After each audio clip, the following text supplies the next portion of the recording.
नामस्मरण कधी करावं किंवा नामस्मरण कुणी करावं, किती वेळ करावं, त्यासाठी पथ्य काय पाळावीत, आध्यात्मिक वाचन असताना आपण नामस्मरण केलं तर चालतं का, किंवा आध्यात्मिक वाचन आणि नामस्मरण या दोन वेगळ्या गोष्टी आहेत, अशा अनेक शंका कुशंका आपल्या भक्तांमध्ये असतात. पण खरं सांगू का, नामस्मरण ही 24 तास करण्याची गोष्ट आहे.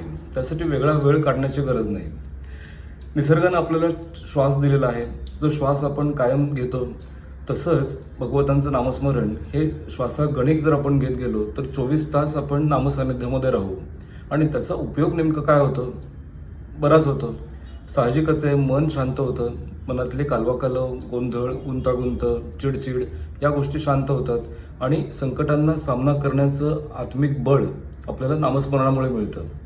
प्रश्न संपतात असं नाही, पण त्याकडे बघण्याचा दृष्टिकोन आपला नक्की बदलतो आणि आपलं चित्त एकदा शांत झालं की मग आणखीन उत्साहानं नवीन चांगलं काम करण्याची बुद्धी आपल्याला त्यामुळे प्राप्त होते. म्हणून नामस्मरण हे गरजेचं आहे.